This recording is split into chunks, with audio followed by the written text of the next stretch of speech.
Sudah.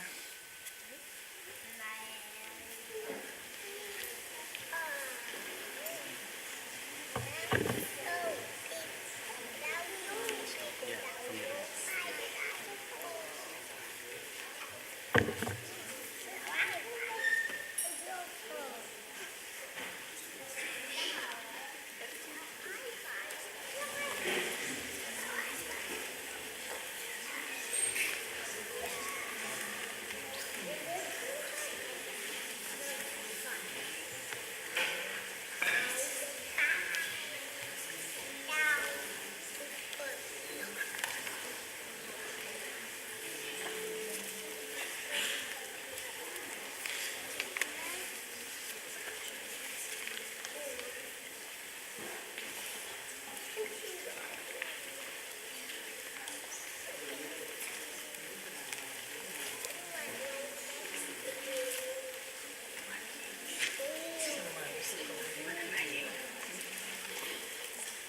From the best with understanding that was our future years.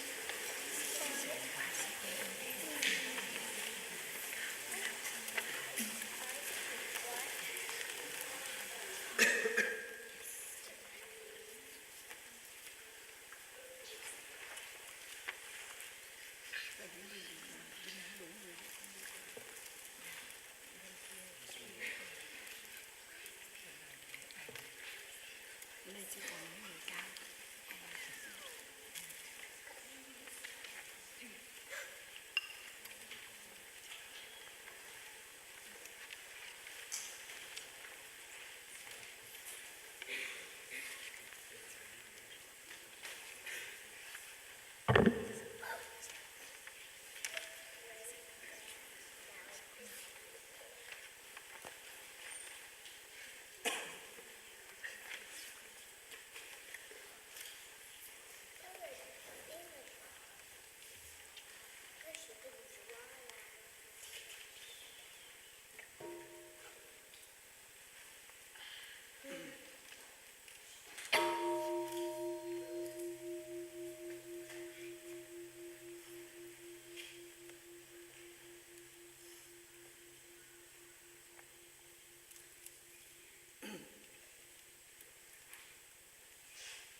The Sangha is invited to come back to our breathing so that the collective energy of mindfulness can bring us together as an organism, flowing as a river, with no more separation.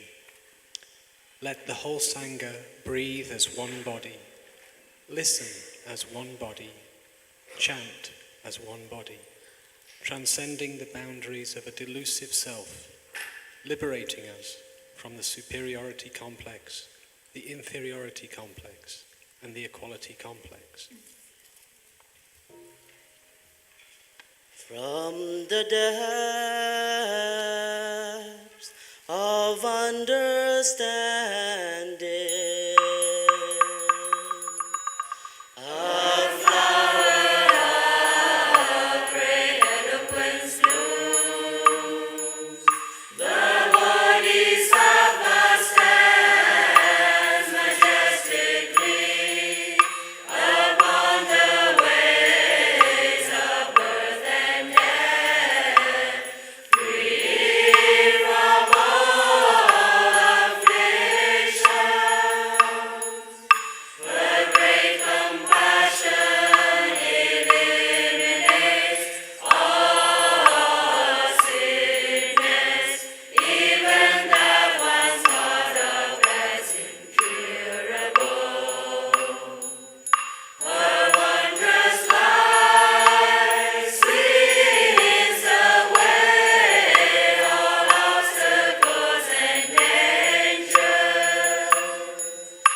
take refuge in the Dhamma, ever present.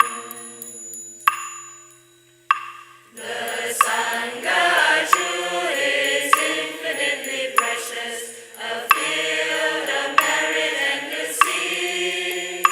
The three robes and begging bowl are symbols of freedom.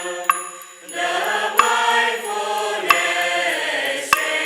trainings, concentration and insight support each other in mindfulness day and night.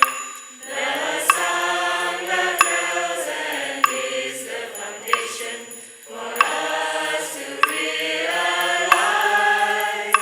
the fruit of meditation. With one heart we come home and take refuge in the Sangha, ever present.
The children are invited to come close to Thầy. Come.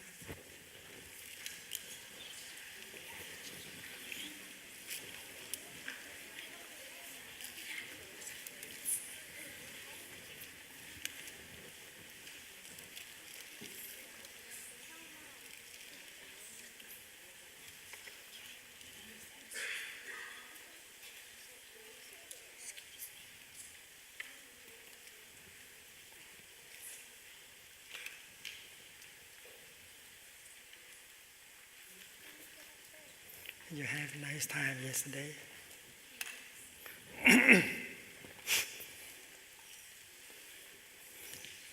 Now let us enjoy breathing with the bell before we start the Dhamma talk. Breathing in.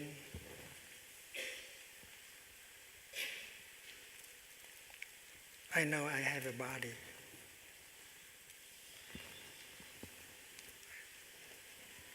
Do you have a body? Yes. Breathing in, I know I have a body.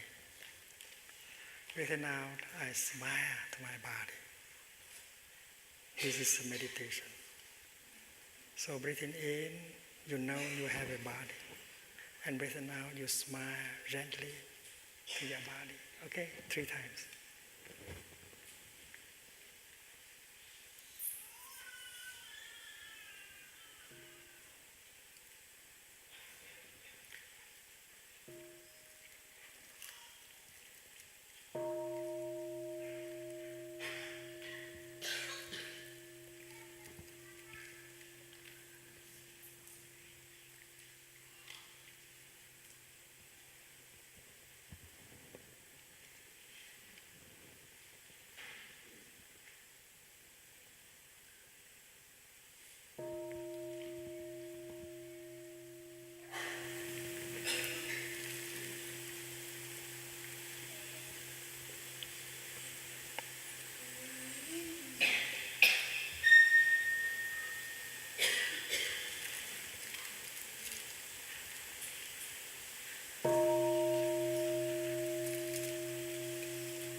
I want to take good care of my body. I have a body. I want to take good care of my body. Dear Sangha, good morning. Today is the 27th of August in the year 2013, right? And we are on our 3rd day of the retreat, The Art of Suffering. We are in Blue Cliff Monastery, New York State. Today we shall meditate on a cup of tea. This morning, if you went with us in walking meditation, you saw Thầy drinking his tea peacefully and happily. Drinking tea is also a meditation. When you look into the tea, what do you see?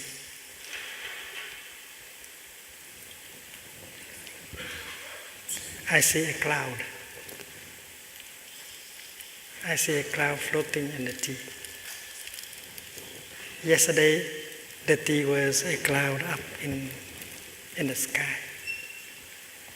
But today, it has become the tea in my glass. And when you look up at the blue sky, you don't see your cloud anymore. And you may say, oh, my cloud has died. In fact, it has not died. It has become the tea in Thai's cup. So, when I look mindfully into the tea, I see my cloud. I say, hello, my cloud, I see you. And when I drink my tea, I drink my cloud. You know, you are made of cloud. At least 70% of you are cloud. If you take the cloud out of you, there's no you left. So cloud is a good subject of meditation.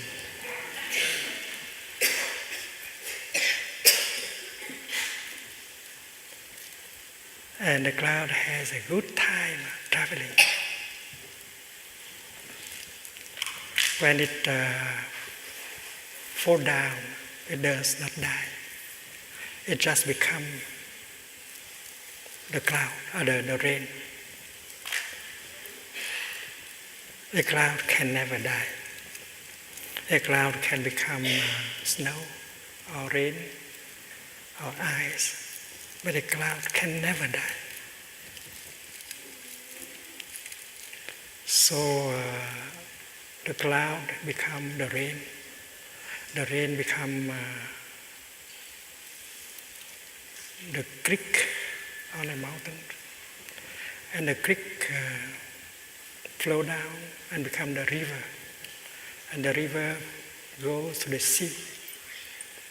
And the heat generated by the sun help the water in the ocean evaporate and become cloud again. So the cloud has a good time traveling and wearing all kind of forms, wearing all kind of appearance. You know,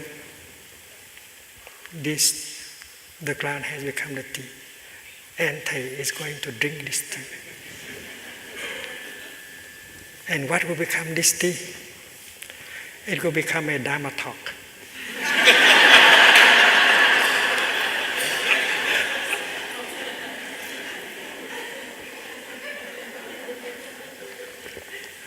My dear little cloud, I am drinking you. You will become one with me. And thanks to you, I am going to give a Dharma talk to the children.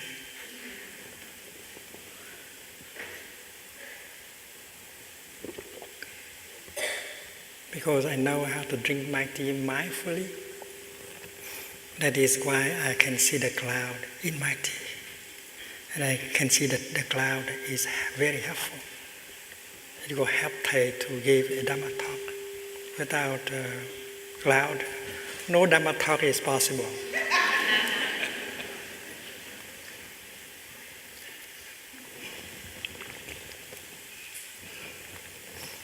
Remember, you are made of cloud also. At least 70% of you are cloud. So smile to the cloud in your tea. Smile the cloud in your body. And next time when you are about to eat an ice cream, look at the ice cream and you see a cloud in your ice cream. I think you can. If you take 2-3 seconds and look into your ice cream, you can see your cloud in the ice cream. Before you eat the ice cream, smile to the cloud in your ice cream first. That is meditation. That's easy, very pleasant thing to do. I'll show you something else.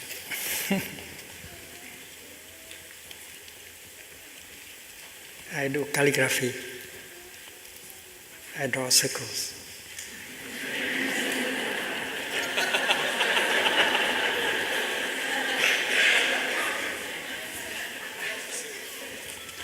And you know something? There is a cloud inside. There is also the tea inside. You need to have some time to look. This is a sheet of paper, some ink, a seal. But if you look deeply, and I know it, there is a cloud in this, and there is a tea also. I will explain you how. Doing calligraphy for Thầy is a practice of meditation. And each session of calligraphy begins with the tea. I never write calligraphy without having a cup of tea first. I need the tea to help me in order to be awake, in order to do calligraphy well. You know, the tea and meditation, they have been together for many thousand years. The Chinese monks, the Vietnamese monks who practice sitting meditation, they found out the tea leaves, and they found out that if you drink tea and then you can stay awake, you don't fall asleep during your sitting meditation. So Zen and tea have been going together for many, many years. And that is why, as a practitioner of meditation, I always have tea as my companion. That is why before doing calligraphy, I have the time to enjoy my tea. And do you know that I always mix some tea in my ink, in my Chinese ink. Therefore, when you look deeply into the ink, you see the tea inside. This is the truth. I always mix tea with ink. But if you look more deeply, you see something else. While doing calligraphy, I practice mindful breathing. I hold the brush and I breathe in 1 second, 2 seconds, 3 seconds. And during that time of breathing in, I make about 1/3 of the circle. So there is a breathing in 1/3 of the circle. Mindful practice of calligraphy. And when I breathe out, I finish. I do the rest of the circle. It takes about 5 seconds to finish. So 3 seconds for breathing in, 3 seconds for breathing out mindfully, and I finish the circle. And that is why when you look at this calligraphy, not only you can see a cloud, not only you can see the tea, but you can see my breath inside.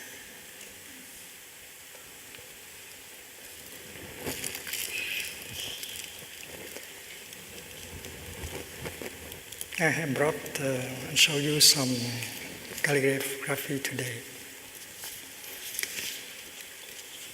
First, something you already know, a cloud never dies. The nature of the cloud is the nature of no birth and no death. Looking on the surface, you may think that a cloud can be born, can die. But looking deeply, you find out that a cloud can never die. The nature of the cloud is the nature of no birth and no death. And in this retreat, we are going to meditate on this tomorrow, after tomorrow. Our true nature of no birth and no death. A cloud, remember, can become snow or rain or ice, but a cloud can never die. Remember. And this one you already know. Smile to the cloud in your tea. It's very nice. If you have this calligraphy in your tea room, it will remind you to practice breathing and enjoy your tea more. By the way, there is a cloud also in your coffee.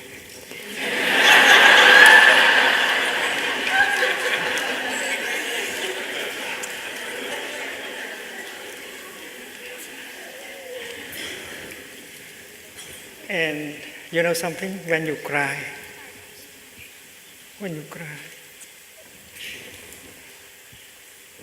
there's a cloud in your tears.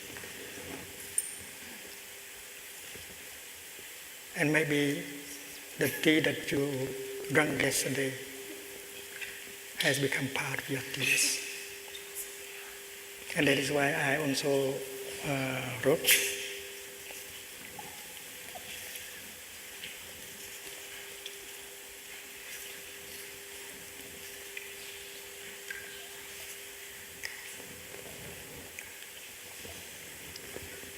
the tears I shed yesterday have become rain. And the rain is going to become the tea, and the tea will become tear again. If you don't practice, you do not know how to handle your suffering, and you continue to cry a lot. There will be a lot of tears. The tears I shed yesterday have become rain.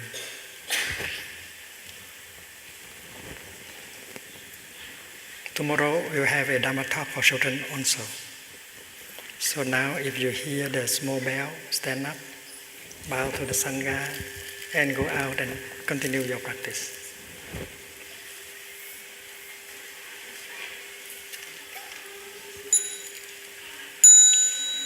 Stand up, facing the Sangha over there. It's very beautiful, the Sangha. Bow to the Sangha. Have a good day.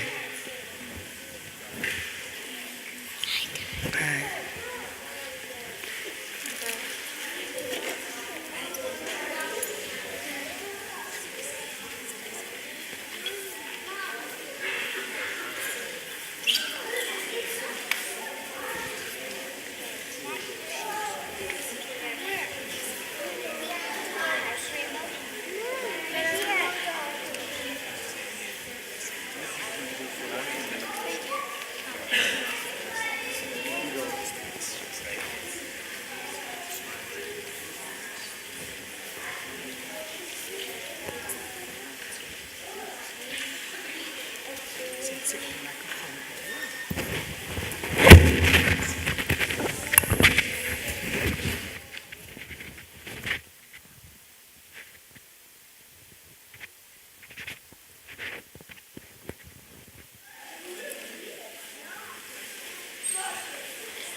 Dear Sangha, yesterday we spoke about how to deal with a strong emotion.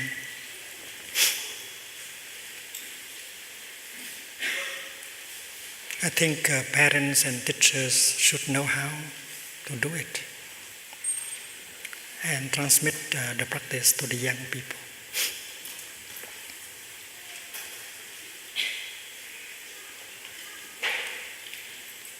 The practice of mindful breathing is very important.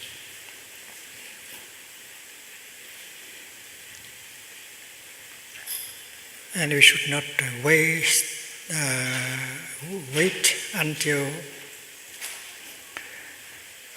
the strong emotion come in order to practice. We have to train ourselves with that practice so that when the emotion comes, naturally you remember to practice.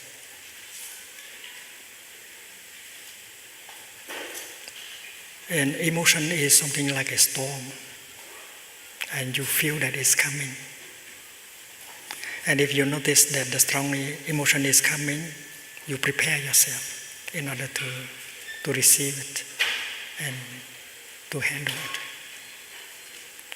Drop anything you are doing, sit down or lie down and wait for it while practicing mindful breathing. In the sitting position or in the lying position, you breathe in and you become aware of the rising and falling of your abdomen. This is a deep breathing. For a strong emotion, we need deep belly breathing. We breathe in such a way that our stomach will rise as high as possible. And when you breathe out, we bring it down as much as possible. If you are in a sitting position, you may like to put your hand here to feel the rising and falling of your abdomen. Or if you are in a lying position, you may do the same. Instead of staying here on the level of the brain, and you bring your mind down, you focus your attention down here on the level of the navel. You know, when there is a storm, when you look at the window, you see the tree standing in the storm. And if you look at the top of the tree, you'll see that the branches and the leaves will swing back and forth violently according to the wind. So the level of our brain is like the top of a tree. Don't stay there in the time of a storm. Bring your attention down to the level of the navel. And that is why it's good to observe the rise and fall of your abdomen while breathing in and out. In the sitting position or in the lying position, just focus all your attention on your in-breath and the rising of your abdomen. That's simple enough. And during that time, keep alive the kind of insight that we already have. I am much more than my emotion. I am form, feelings, perceptions, mental formation, consciousness. I am much more than one emotion. An emotion is something that comes, stay for some while, and will have to go away. I don't have to die just because of one emotion. I know I can handle an emotion with the practice of mindful deep breathing. I have survived emotions before. So we have that kind of insight we should remember, we should recollect. Mindfulness means also recollection. You have insight, you know things, but you do not know how to make good use of what you know. You have the insight, and you should know to make good use of your insight. The young person, she is overwhelmed by that strong emotion. She believes that she is only the emotion. She does not know that she is much more than one emotion. And she believes that the only way to end the suffering is to go and kill herself. That is a wrong perception. And that is why we have to remind her that she is more than a perception. That a perception is impermanent. It comes and stays for some time, and you have to go.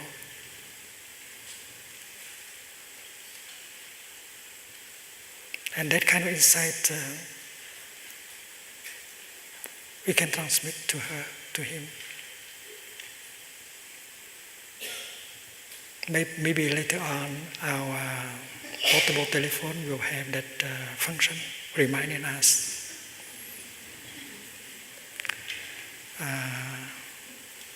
I'm going to tell the people in Google, because we shall have a day of practice together, that you should provide us with a kind of electronic device that help us to come back to ourselves.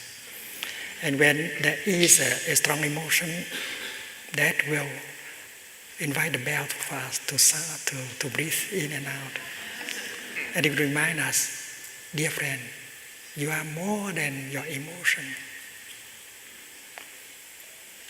You can handle your emotion with the practice of mindful breathing. You have already survived many strong emotions. You don't have to die just because of one emotion. I think that kind of things you have the young person, because it helps touch off the insight that already is in him or in her.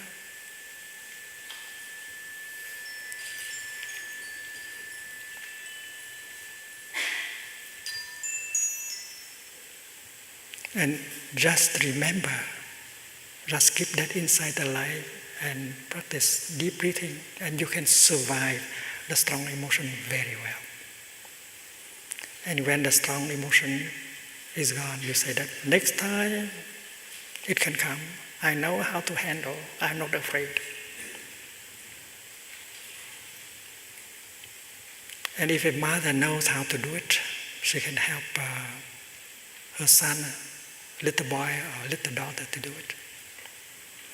When the little boy has a crisis, a strong emotion, darling, hold the hand of mommy. Shall we breathe together? Let us breathe in. Oh, our stomach is rising. Our stomach is falling. Let us breathe together. Mother and son, mother and daughter. You can use your mindfulness. You can use your energy to help the child to focus his attention on the in-breath and out-breath. And you can help,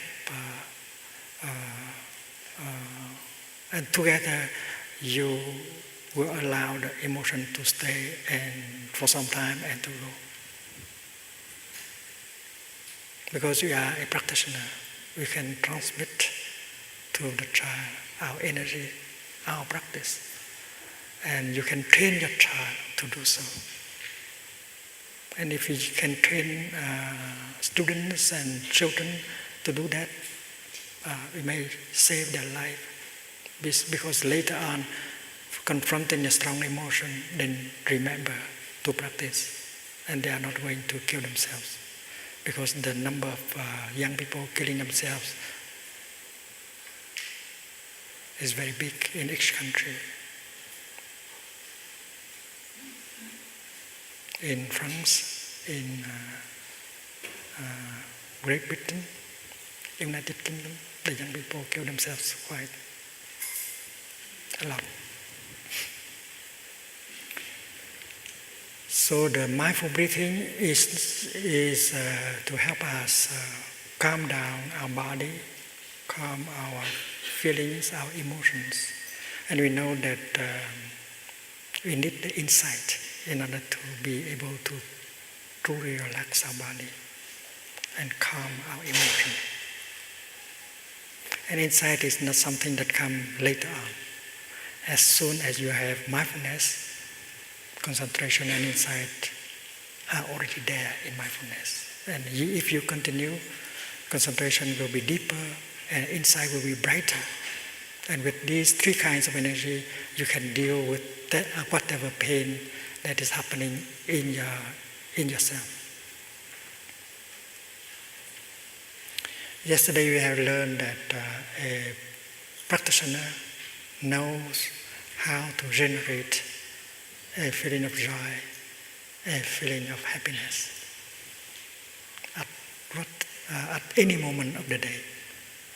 That's the fifth and the sixth exercise proposed by the Buddha in the Sutra of Mindful Breathing. The fifth is to generate a feeling of joy, thanks to mindfulness. Because with mindfulness, you recognize the many conditions of happiness that you already have in the present moment. And you make joy possible right away. You make happiness possible right away. And that is the art of happiness. A good practitioner is capable of generating joy and happiness in his daily life, in her daily life, to nourish himself and to heal himself.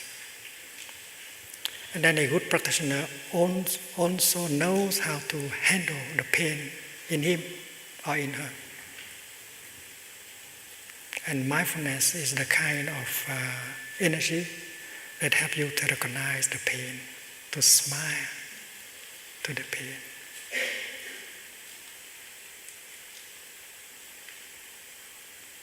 The energy that helps you to smile to the pain is mindfulness. You are not overwhelmed by your pain if you know how to smile to it. Hello, my little anger. I know you are there. I will take good care of you. That is smiling to your anger.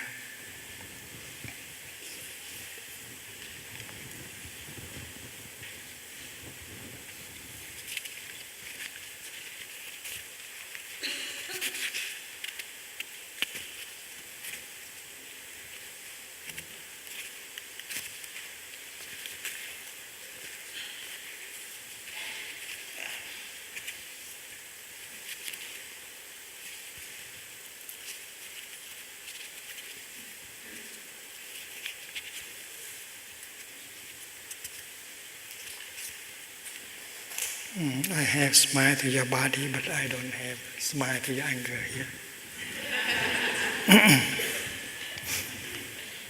So as a practitioner, we should be able to smile to our anger, to our irritation. Smiling to it means you are aware of it. You don't try to suppress or to run away from it. And with the energy of mindfulness, you are strong enough to be with your anger, to be with your irritation, to be with your loneliness. And the first function of mindfulness is to recognize things as they are. The second function of mindfulness is to embrace and calm it down. Because mindfulness is a kind of energy. Your anger is another kind of energy. And the energy of mindfulness, recognizing the anger, embracing the anger, like a mother, a loving mother, holding her baby very gently.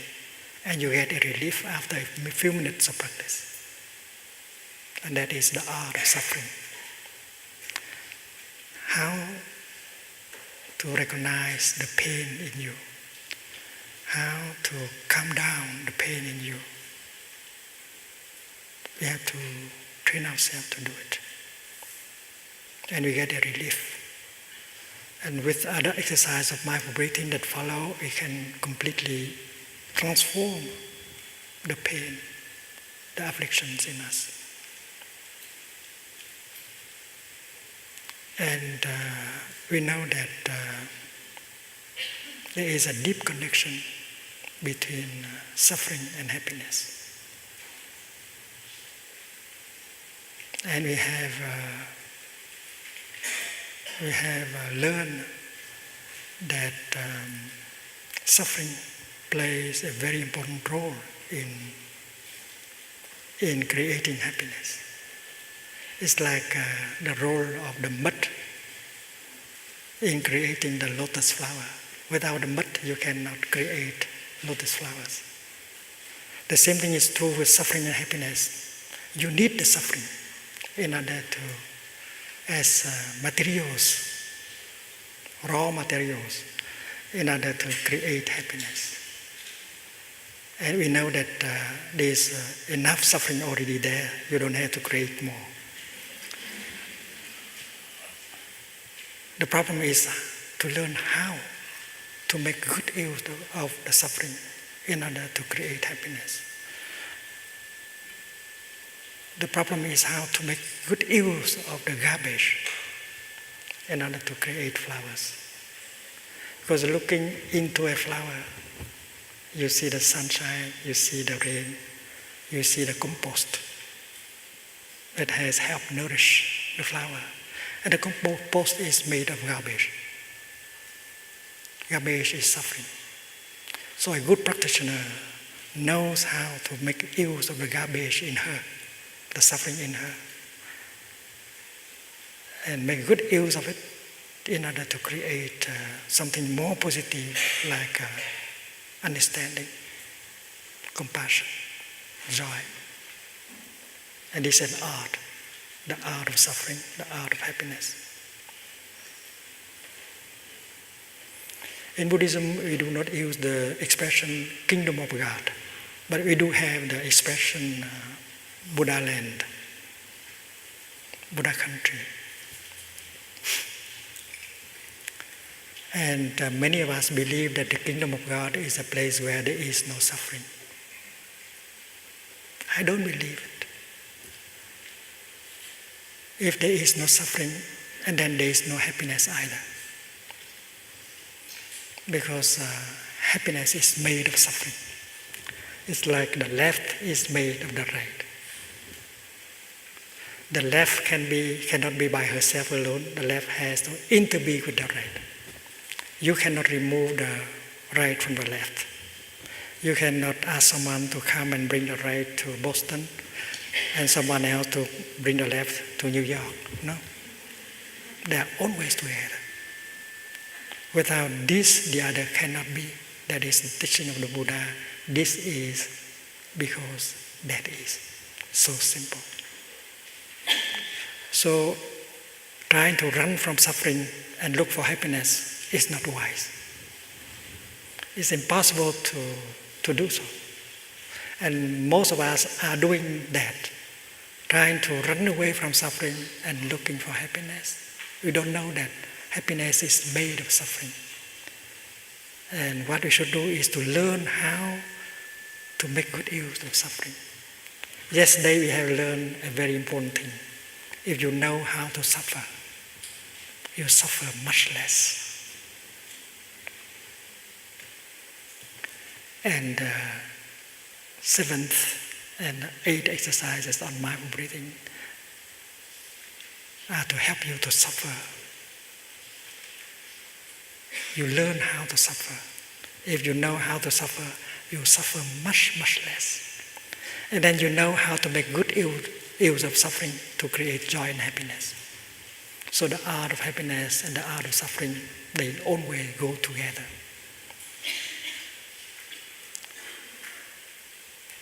The kingdom of God is not a place where there is no suffering. Because if there is no suffering, people have no ways in order to cultivate understanding and compassion. It is by contacting suffering, getting in touch with suffering, looking deeply into the nature of the suffering, that understanding arises. Understanding suffering is very important. When you look, when you listen to the suffering with mindfulness and concentration, you will come to understand the nature and the roots of suffering. And understanding suffering naturally gives birth to the energy of compassion. And the energy of compassion, once born, begins to heal yourself and heal the world. So understanding and compassion are born from suffering. It's like the lotus flower is born from the mud. That is why running away from suffering is not a wise attitude. You don't want to send your children to a place where there is no suffering, do you? Because in such a place, your child, your son, your daughter never have a chance to learn how to understand and how to love. And that is why there is suffering in the kingdom of God. So my definition of the kingdom of God is a place where people know how to make good use of suffering in order to create happiness and love.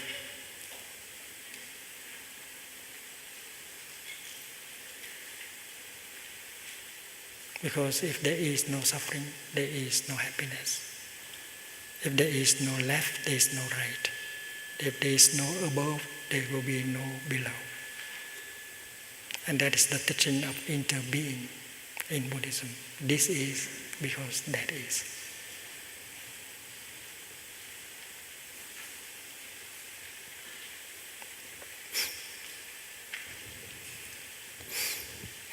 the teaching of the Four Noble Truths should be understood in that light. Suffering, ill-being is a noble truth. You will ask the question, what is so noble about suffering? But suffering, ill-being is also as noble as the path.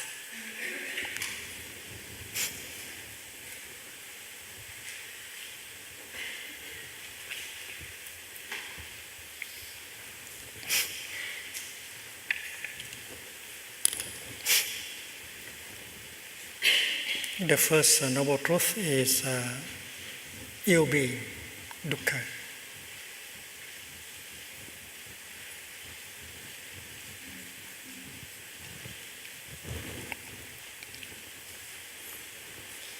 It is the mud, it is the garbage, it is the suffering.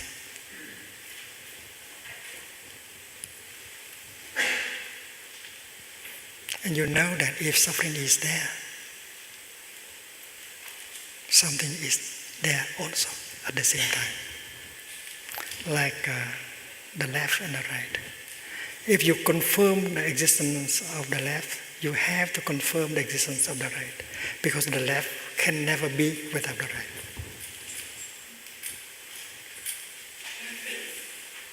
If politically you are on the left, don't wish for the right to disappear entirely. Because if the right disappears entirely, you disappear also.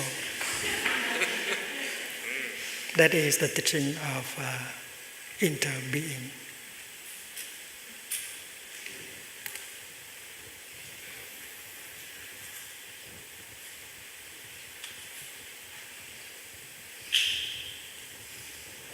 Sahabu.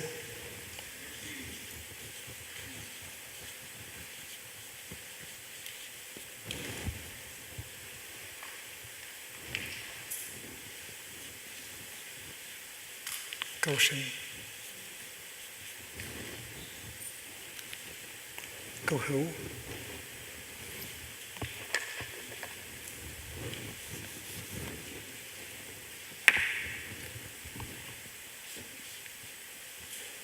Hữu means being. You are together. You cannot be by yourself alone. You have to interbe with all of us. If the right is not there, the left cannot be there either. So when God say, let the light be, the light said, my Lord, I shall have to wait. And God said, what do you have to wait for? I wait for the darkness so that we can manifest together. And God said, but the darkness is already there. And the light said, in that case, I am already there. Because the right and the left, they can only interact. Then they cannot be by themselves alone. The above and the below, the same. The subject and the object. The creator and the creator. Created. All pairs of opposites are like that. And that's why when the Buddha confirms the existence of ill-being, he confirms at the same time the existence of well-being. If well-being is not there, ill-being cannot be there either. And well-being is the third noble truth, and that is the cessation of ill-being.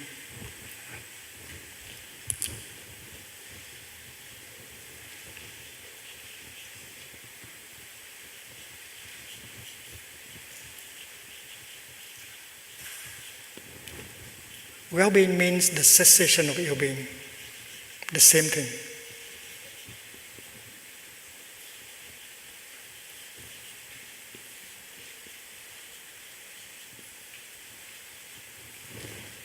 It is like light. Light is the absence of darkness. If darkness is not there, light should be there. And that is why when we confirm the truth of well-being, we confirm naturally the existence of well-being, the left and the right. Suffering cannot be by herself alone.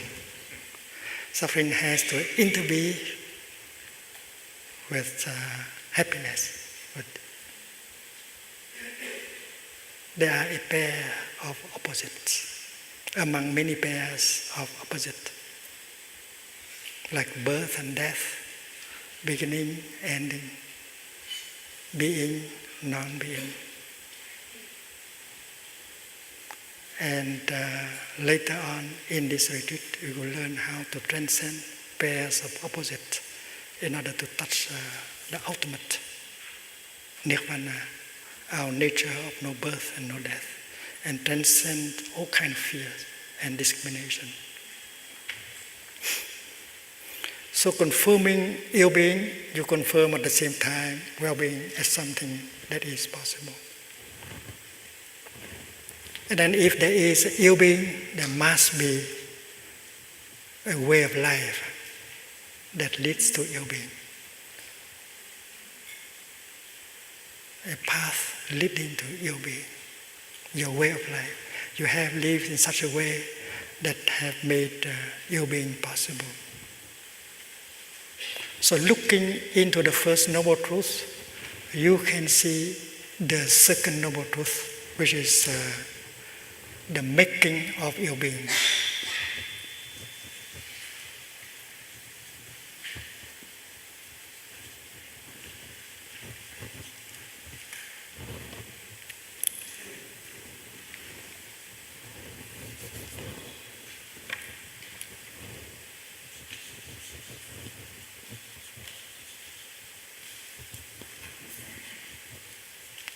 Samudaya. You don't have to look for the second noble truth elsewhere. Just look into the first noble truth and you find the second. Suppose you have a depression. Your depression represents ill-being. And if you look deeply into your depression, you find out where it has come from. You have lived in such a way in the last 6 months that it has made your depression possible. So looking in the first noble truth, we can see the second noble truth. You have consumed in such a way that make ill-being possible. In Buddhism, we speak of the making of ill-being also as a path, the path leading to ill-being. The fourth noble truth is also a path, but a path leading to well-being.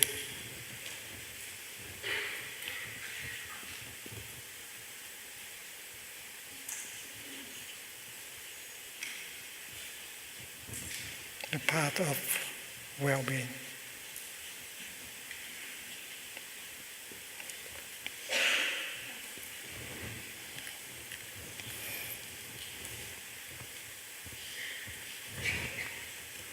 So the second noble truth is a kind of path also, the path of ill-being, the path leading to ill-being.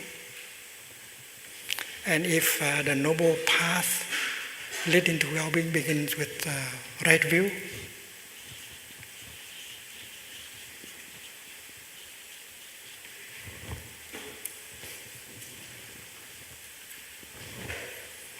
and the path leading to well-being must begin with the opposite, wrong views. It's so simple. It's easy enough.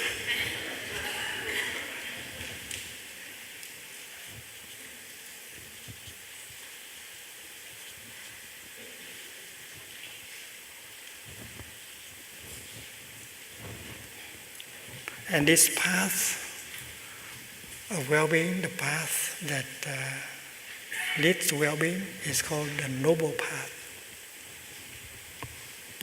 Because every step taken on that path generates well-being. The other path cannot be described as a noble path. It is a noble truth, but it is not a noble path. And we can call it an ignoble path.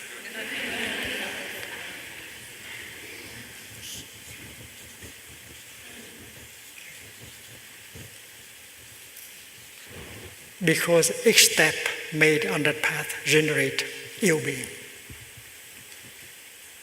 While each step made on this path generates well-being.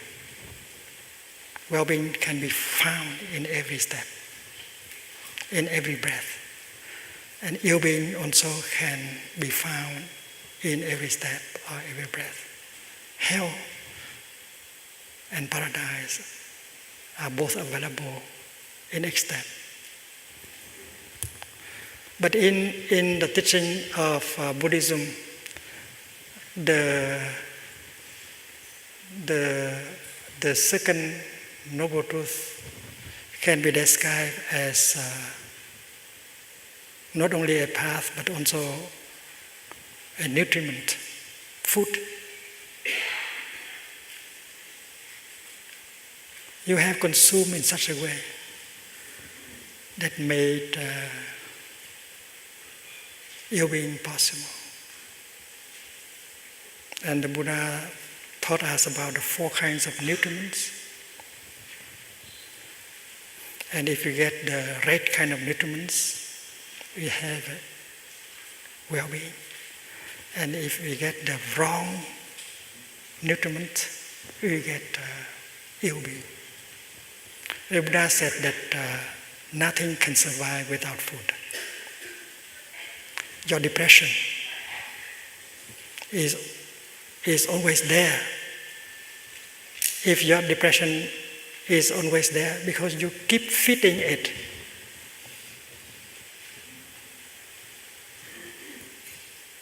If you know how to deprive your depression of food, she will have to die in a few weeks. And that is why the practice is to look deeply into the nature of your depression and find out what kind of food you have been using to feed it. In terms of sensory impressions, in terms of edible food, in terms of volition, in terms of consciousness. There are 4 kinds of nutriments. Hopefully we have the time to learn about these 4 nutriments. Because the way of mindful consumption is the way out of this difficult situation of mankind. So the Buddha said, nothing can survive without food. Your love, even if it is the most beautiful kind of love, if you don't know how to feed your love, it will die in a few months or in a few years. In the beginning, your love can be very precious, very beautiful. You cannot survive without it. But if you don't know how to feed your love, and in 6 months, 1 year, your love will die and turn into something else. Hate, anger. A flower turned into a piece of garbage. So your love needs food to survive. Your suffering also, your depression also. If you keep suffering because you continue to feed your suffering by your way of consumption.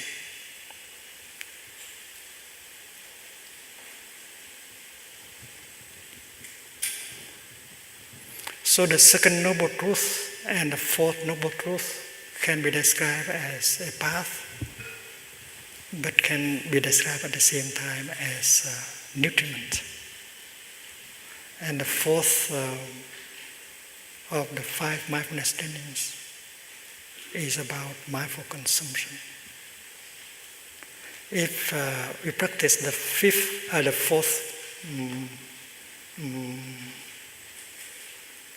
mindfulness trainings and every day, and then we transform every day our suffering, and we cultivate every day our well-being. I think later today, there will be a presentation of the 5 mindfulness trainings. And the fifth mindfulness training is about consumption. Mindful consumption will heal us and heal the world. And mindful consumption is the noble path leading us out of this difficult situation of ours.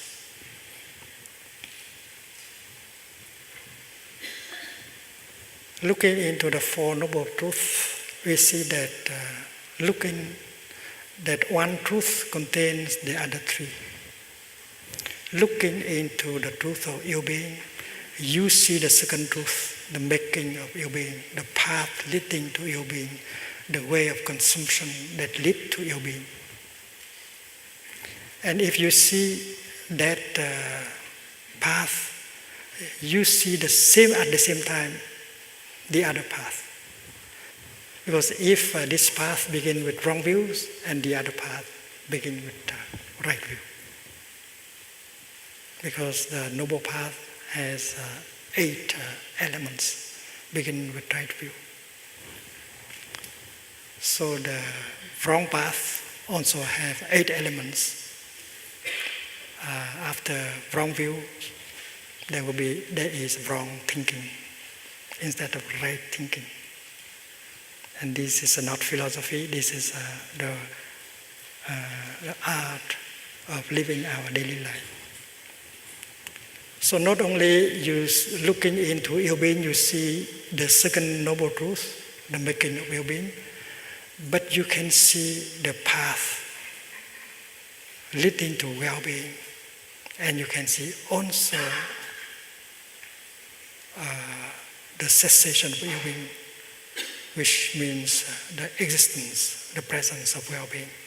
So one of the truths contains all the other truths. So that is the nature of interbeing of the Four Noble Truths. And we have to understand the teaching in that light of interbeing. There are teachers in the past who describe well-being as non-conditioned.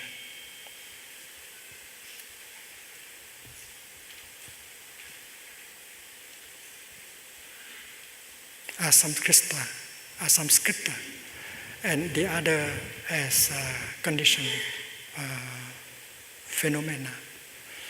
But we know that there are 2 levels of truth, the conventional level and the ultimate level.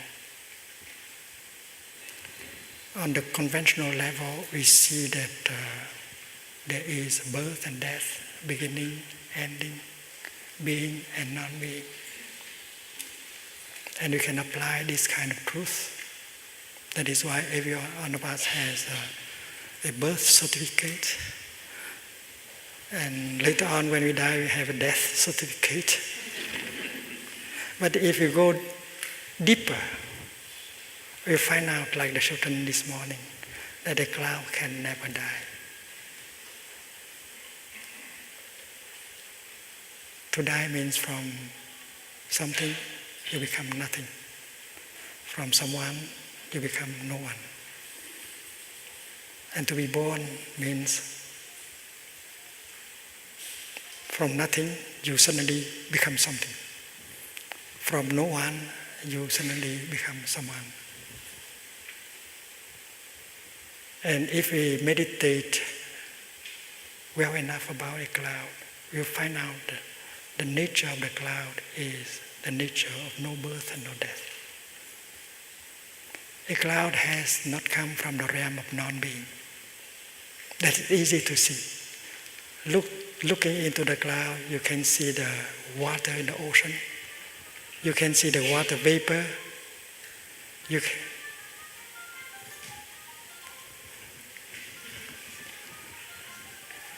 Let's remind us to breathe.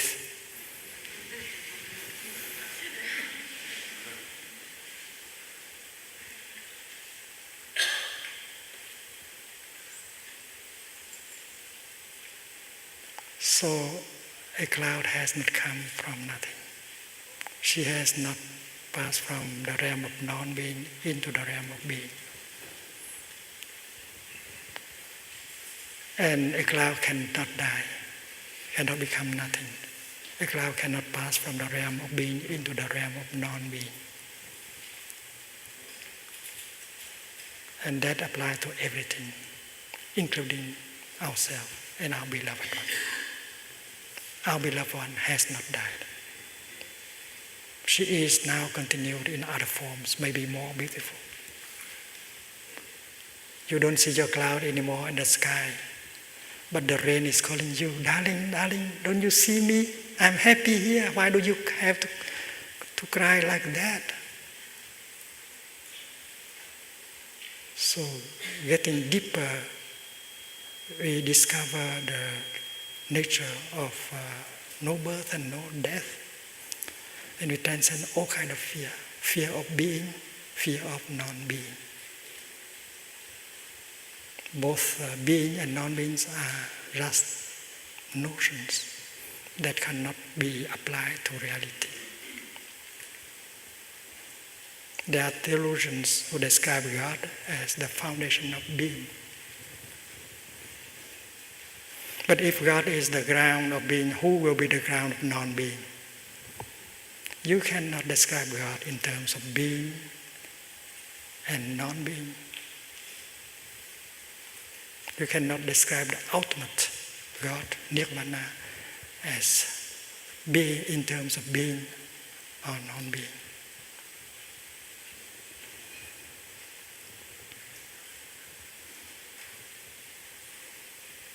Let us visualize a time as a line going from left to right.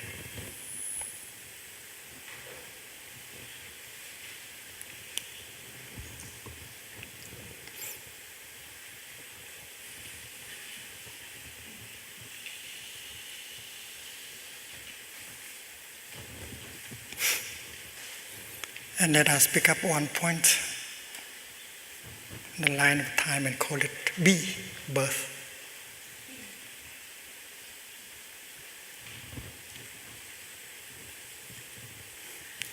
When we establish B, we have to establish at the same time D. Because if there is birth, there must be death. They are a pair of opposites. They cannot be without each other. Like the left and the right. If the left is, the right is at the same time. So B, if B is there, D should be there somewhere, maybe 100 years later or less.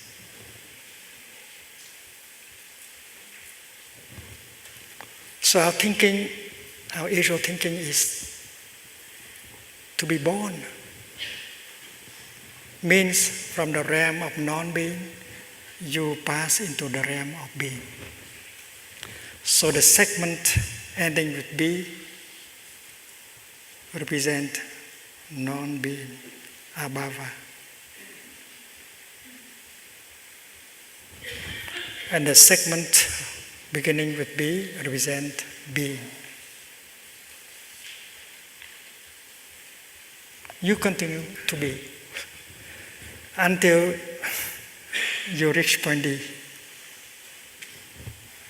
And when you reach point D, you cease to be and you pass from the realm of being into the realm of non-being again.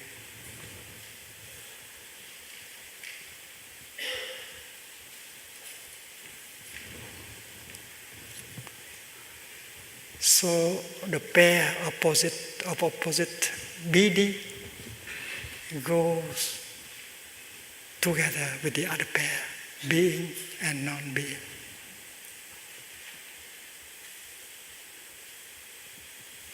And if we think of in terms of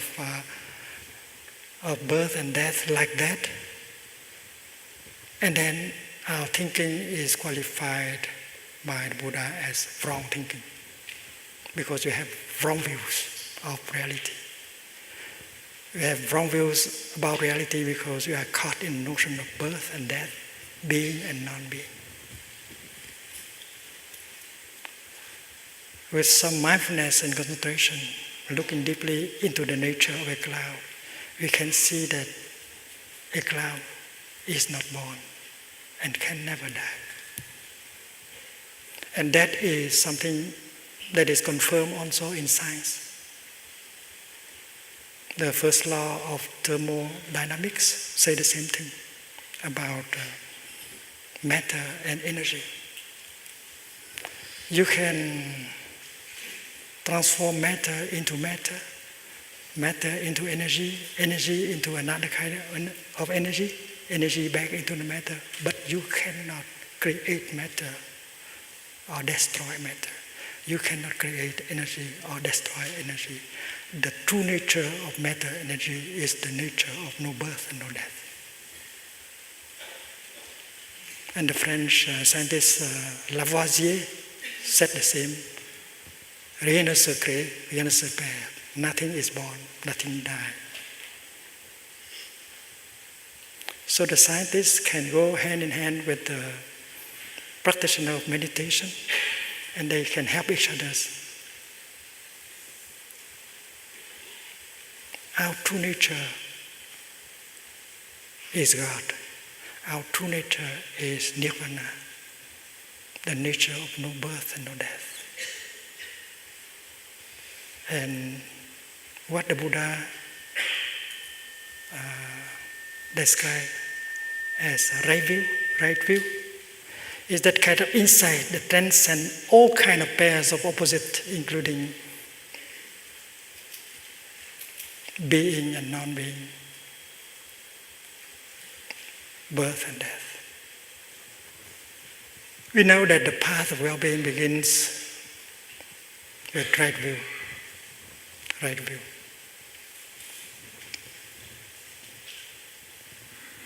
Samadristi.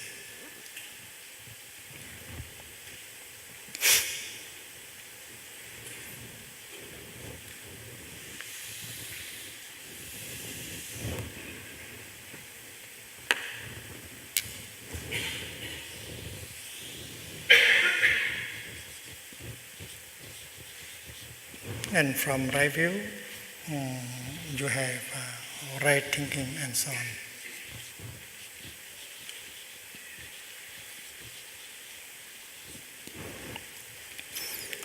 So our way of thinking about birth and death, being and non-being, is the kind of wrong thinking, because it is based on wrong view. And the Noble Eightfold Path, the path of happiness, the path of well-being, begins with right view. And one day, a monk whose name is Katyayana, came and asked the Buddha, "Dear teacher, you often speak about right view. What does it mean, right view?" And that morning, the Buddha said, right view is the kind of insight that transcends the notion of being and non-being. It's so clear, so simple. If you are caught in the notion of being and non-being, you are caught in the notion of birth and death. You are caught in the notion of sameness and otherness. You are caught in the notion of coming and going, and there will be a lot of afflictions born from that kind of wrong thinking.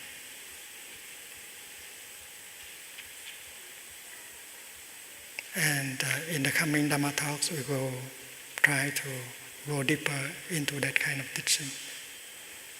Right view is a kind of insight that transcends all kind of discrimination.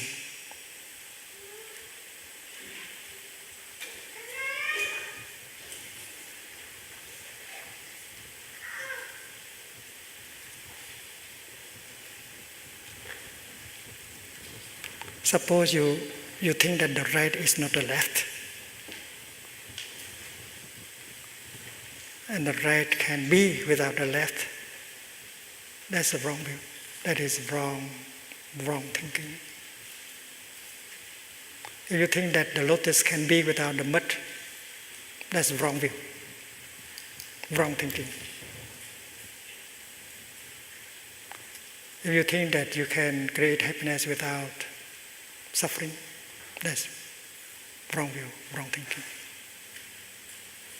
If you think that the Son is not the Father, that's a wrong view, wrong thinking. When we look deeply into the Son, we see the Father. The children, while looking into the tree, they see the cloud. And we should be able to see our Father in every cell of our body, scientifically speaking or not. You don't need to be a poet in order to see a cloud floating in this sheet of paper. Without a cloud, no tree can grow and no paper is possible. So that is the teaching of interbeing. You cannot be by yourself alone. You have to interbe with all of us. The sheet of paper has to interbe with the tree, with the sunshine, with the rain, and so on. So if you think that the Father is one person and the Son is another person, that's wrong view. You cannot remove Father from Son. If you remove Father from Son, Son ceases to exist. And when you get angry at your Father, you get angry at yourself because you are the continuation of your Father. You are your Father. You have no self. You have no separate self. Son and Father are only conventional designations, like the dollar or the euro. They have no self-nature. So looking deeply into Father, you see Son and daughter. Looking into Son and daughter, you see Father and mother. You are without one, there can be no other. And with that kind of insight, you see the happiness of the Father is very important for the happiness of the Son. And the suffering of the Son is at the same time the suffering of the Father. And that kind of view is right view. Because there is no discrimination between left and right, lotus and mud, Father and Son. This is to be cultivated by meditation. To meditate means to have the time to look deeply and discover the nature of interbeing. You cannot be by yourself alone. You have to interbe with the whole cosmos. That is true with one flower. That is true with one human being.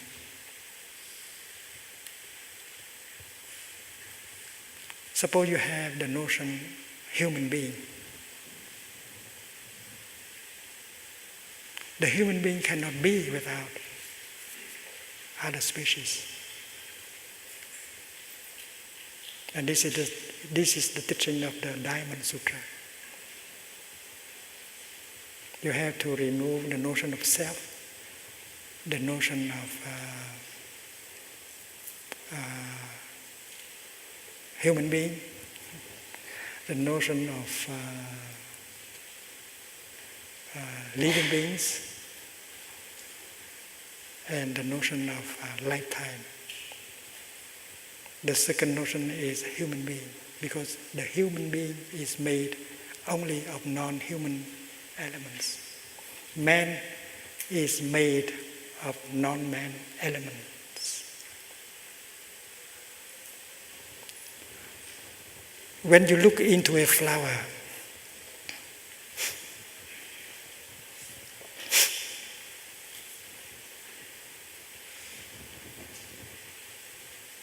with mindfulness and concentration, you discover that a flower is made only of non-flower elements.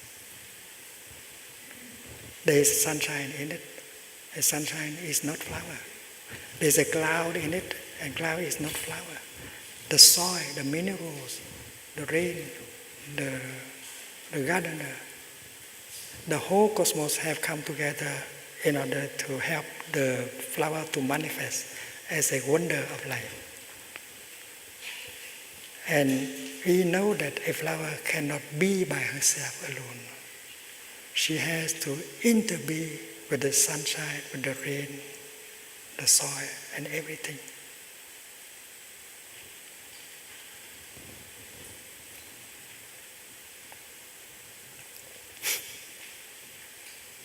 So the human man is the same. When you look into man, you see that man is made only of non-man elements. And it is easy enough to see it. We have human ancestors, but we also have animal ancestors. We are a very new species on earth.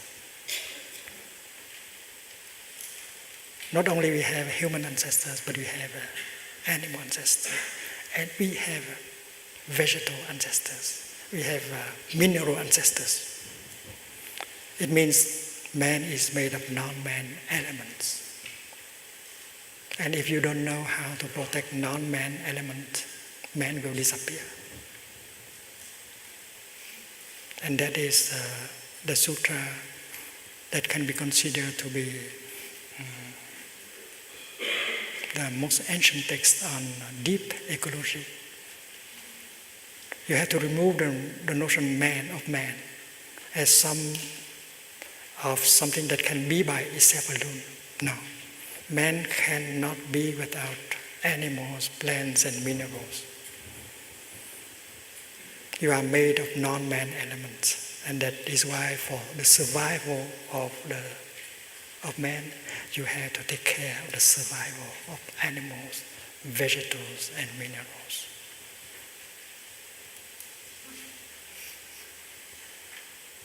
So right view is a kind of insight that removes all kind of discrimination. Man and animals and vegetables and minerals. And when you are free from discrimination, you begin to understand. You understand. You understand the suffering inside of you. You understand the suffering in the other person. And understanding suffering gives rise to compassion. So on the foundation of right view, you produce thoughts full of understanding and compassion. Thoughts entirely free from discrimination and fear. That is the practice of right thinking.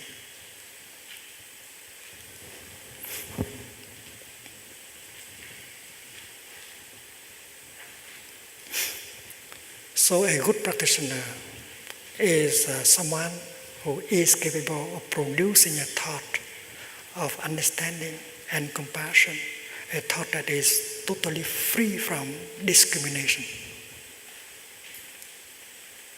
Not only racial discrimination and other kind of discrimination relating to society, but discrimination between father and son, north and south, inside and outside, suffering on an object, matter and energy, beginning and ending, birth and death. And right view is the kind of insight that cannot be learned from book or Dharma talks.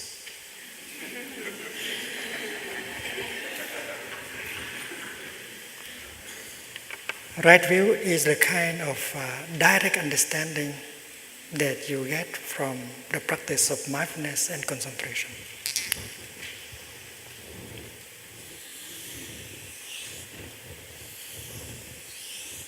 Right mindfulness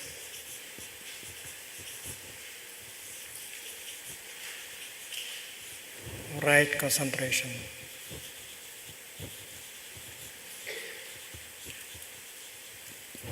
You learn how to live your life mindfully. When you mop the floor, you do it mindfully. When you cook your breakfast, you do it mindfully. When you drive your car, you do it mindfully. When you walk from the parking lot to your office, you walk mindfully. And by doing so, you generate the energy of mindfulness and concentration. And because you have mindfulness and concentration, insight continue to come until you get the deepest insight, the insight of no birth and no death, no being and no non-being. And by that time, every thought that you produce will be in the line of right thinking. When you produce a thought full of hate and despair, it's not good for your health. As soon as you produce a thought of hate and despair, it begins to harm your body and harm the world. Especially when a group of people produce wrong kind of thinking like that, full of hate and despair, is very dangerous. A thought full of anger and despair can lead someone to kill himself or to kill someone else. But a thought of understanding and compassion that you produce begin to heal yourself and heal the world right away. And that is why, as a good practitioner, we should be able to produce many thoughts like that every day. Thoughts full of understanding and compassion, and free from all kind of discrimination. And someone who produces thoughts of compassion and understanding, that someone does not suffer. We suffer because we do not have understanding and compassion. Without understanding and compassion, we are utterly cut off. We cannot relate to any living beings. But looking deeply, getting the insight of interbeing, every thought you produce will be full of understanding and compassion that can heal yourself and help heal the world. No hate is possible anymore. No separation, no despair is there anymore, because you are capable of producing thoughts in the direction of right thinking, full of love, full of compassion, full of understanding. And then with right view, what you say will be described as a right speech.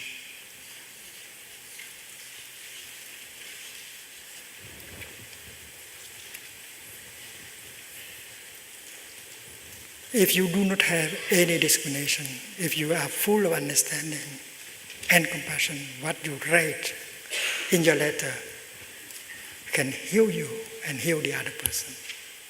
The other person has not read your email yet, but during the time you read the email, you are full of understanding and compassion, and your letter has already begun to heal yourself. And a good practitioner should write letters like that every day for self-healing and healing the world. When you say something, you are full of understanding and compassion that inspire confidence, that help a person to get out of difficulties. Because what you say is full of understanding and compassion.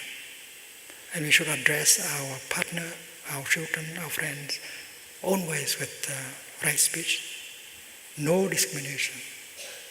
And when you are able to say something compassionate, you feel wonderful. And what you say is healing you and will heal the other person. The other person may read your letter a few hours later, but the letter has been written and it has begun to heal you and help you feel happy, because you are able to open yourself and to produce the energy of happiness and compassion to offer to the other person. And with right view, you are also capable of producing the third aspect of your action is right action. This is the kind of action performed by your body. Thinking is already action. Thinking might kill or might save. Speaking also is an action, because speaking might kill or may save. Bodily action also can either protect, save, support, or destroy. So a good practitioner with her body, she can protect living beings. She can protect the environment. She can relieve the suffering, poverty, injustice, and so on.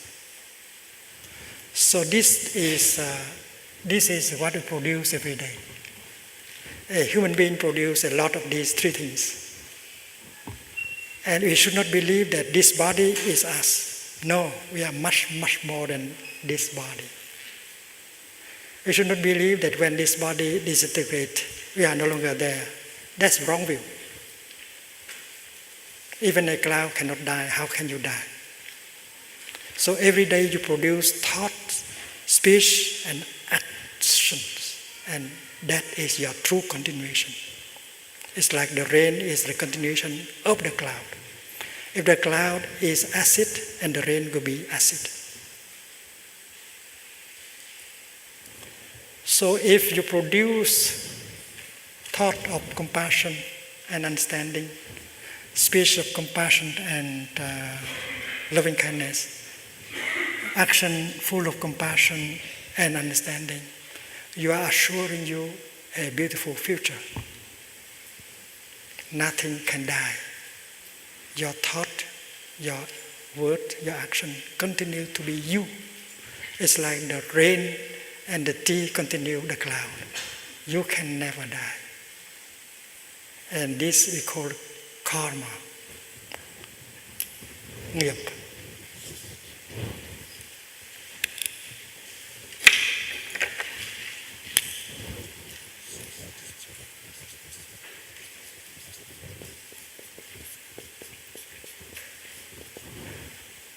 So we are rather our action than our body.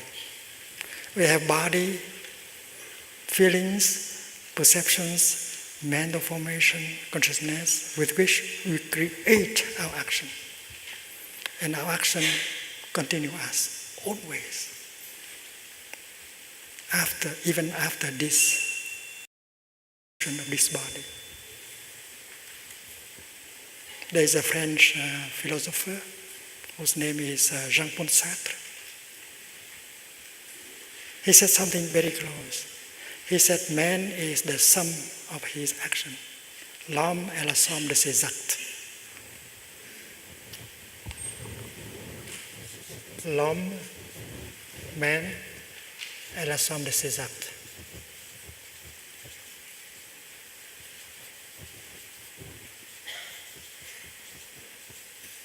So this is his definition of man. Man is his action. And man can assure a continuation, a good continuation, by practicing right thinking, right speech, and right action. We have mentioned all the 6 elements of the 8 Noble Path. There is only 2 left, which is right livelihood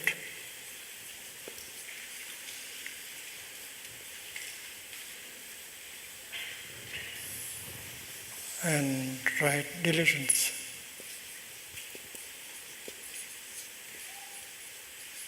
We may talk about this tomorrow. And please know that the 5 mindfulness trainings presented today is a very concrete expression of the noble eightfold path. That is the path of well-being. Every step taken on that path should generate well-being, happiness, and joy. So let us have enough time to look together deeply into the teaching of the Buddha as how to be happy, as how to make good use of the suffering in order to create joy and peace.